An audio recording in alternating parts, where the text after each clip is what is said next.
Well, hello and welcome to this episode of the True Wealth Spotlight. My name is Cassie, Laymon, and with me today is my guest, Mike Sunderland. Mike is a wealth advisor with Beacon Wealth Consultants, and he works out of our State College, Pennsylvania office. And this podcast is dedicated to helping you discover true wealth at the intersection of faith, finances, and family values. So welcome to the podcast, Mike. Thank you. Today, Mike and I are going to talk about one of the screens that we implement in the LightPoint portfolios, and it concerns our desire to avoid addictions such as alcohol, gambling, and tobacco. So today we're going to focus on the alcohol industry, and that includes companies that are involved in the production, the distribution of alcohol, or companies that produce equipment for the alcohol industry. So before we get started, this podcast is brought to you by Beacon Wealth Consultants, our wealth management firm that specializes in biblically responsible investing. And you can find out more at beaconwealth.com.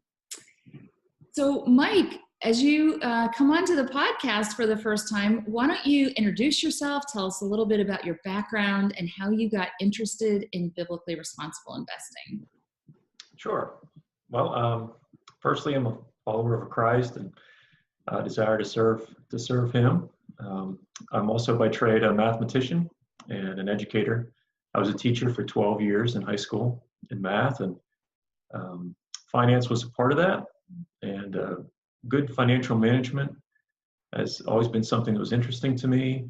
Studying the scriptures and being a budget counselor. And so about 3 or 4 years ago, maybe more, probably just the Spirit just kind of reached out to me and feel like said that this is important. It's something that biblically responsible investing is something that I had kind of blown off. Thought that it just wasn't necessarily a big deal.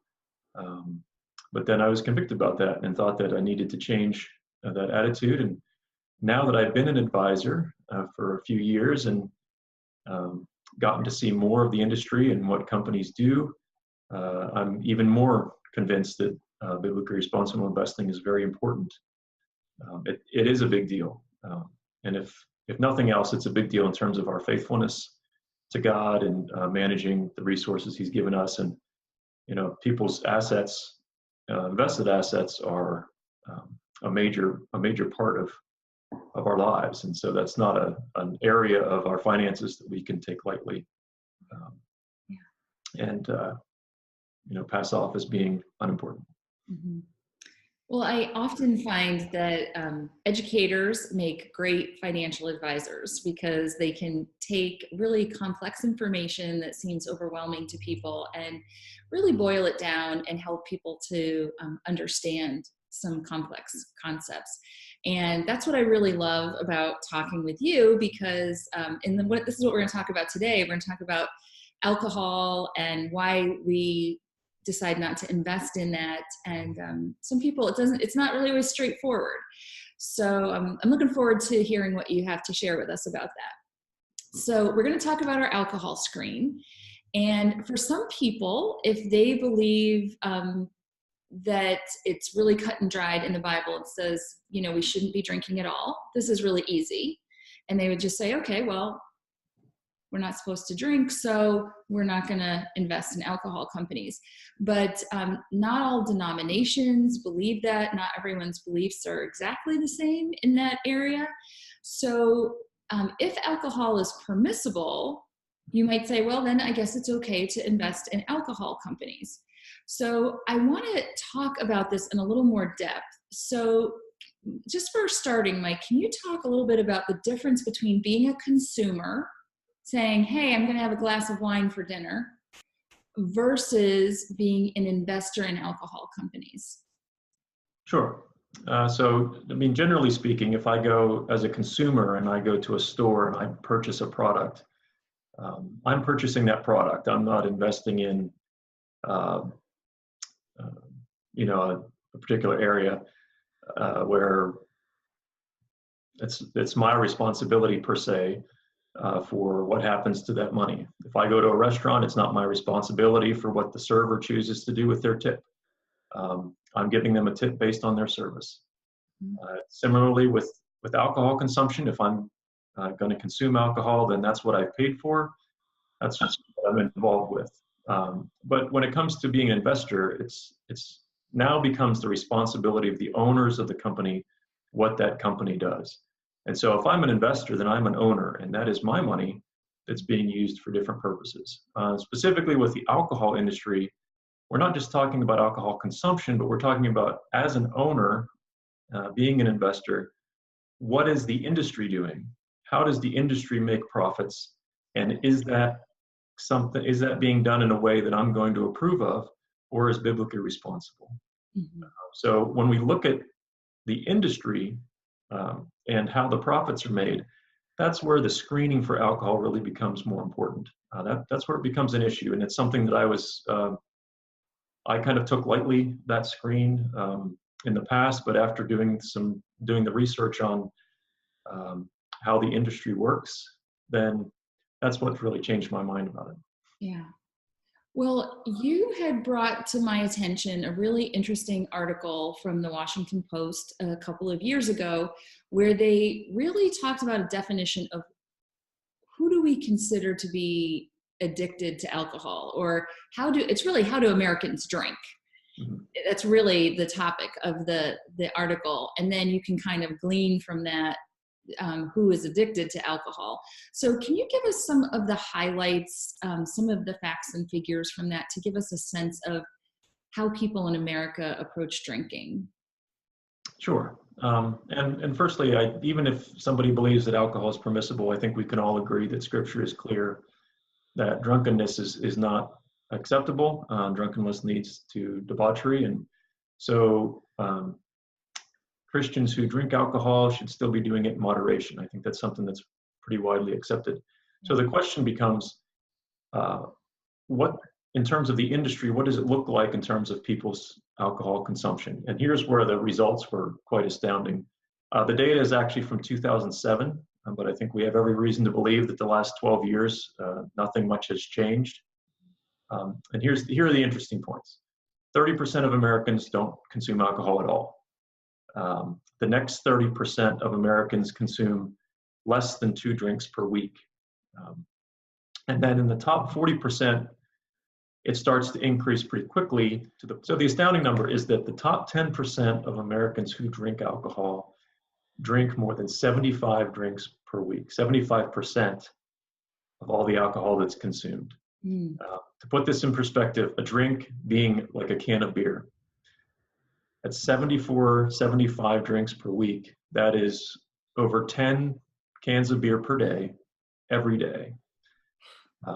So it's, when you think about, does that mean that there's drunkenness involved? Well, it's hard to argue that somebody could drink more than 10 beers a day consistently every single day and not get drunk at some point in that process. Right.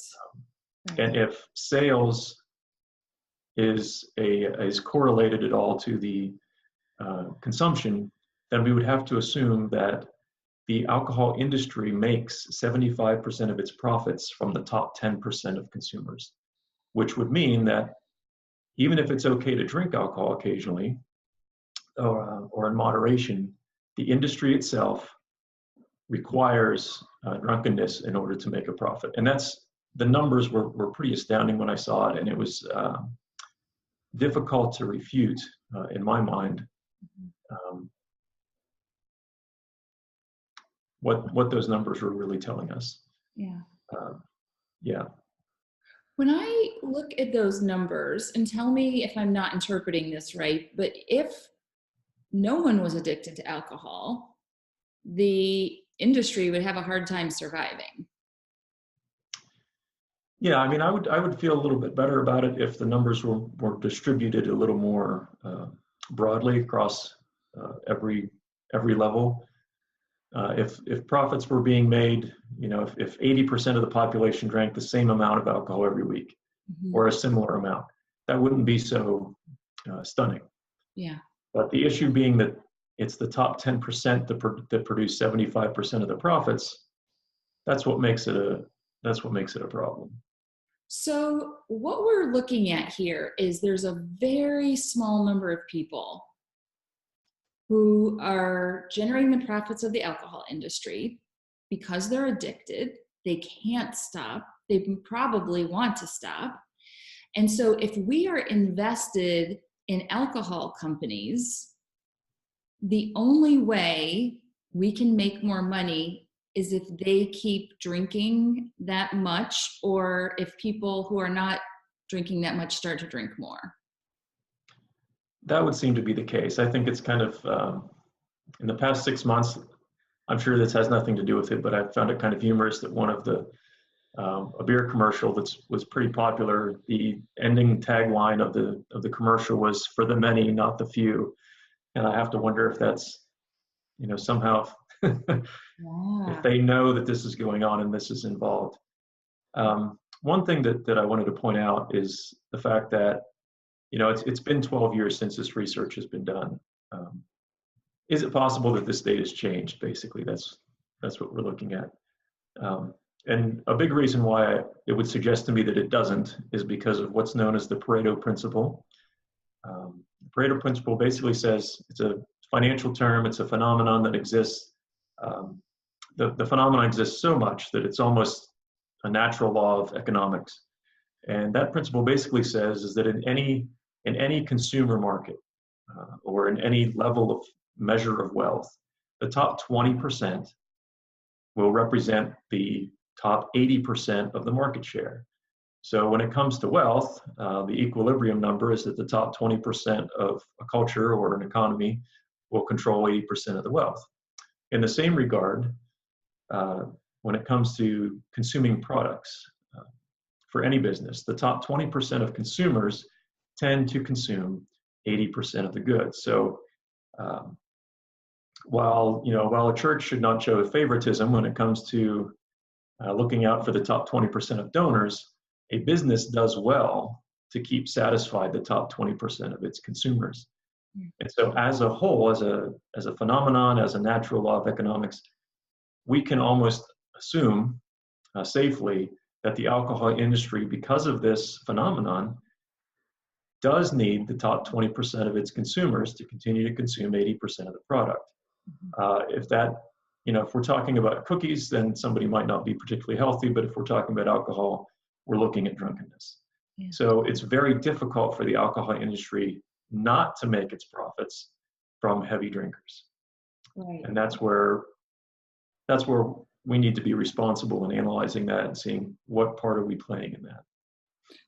So, Mike, you've given this really good background and kind of gone over some of these statistics from the article. So we have a sense of this. And I just wanted to know, when you sit down with a client and you talk to them about the kinds of things we do or do not invest in, and you say, and we screen out alcohol companies, and then they say, I don't really mind that. That's okay with me if we invest in that. What do you say to them in response? Well, I try to say just briefly explain the difference between being a consumer and being invested in the industry.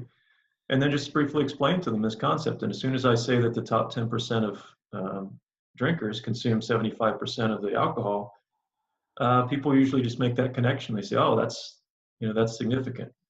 And it does make a difference. So explaining the difference between a consumer and being an owner in the industry, that's usually about all I need to say.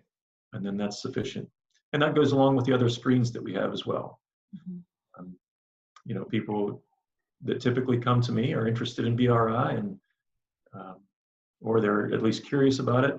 And as we go through this and they begin to understand how faithfulness to God with resources really does make a difference when it comes to our investments, then it's a usually pretty quick conversation. People get it.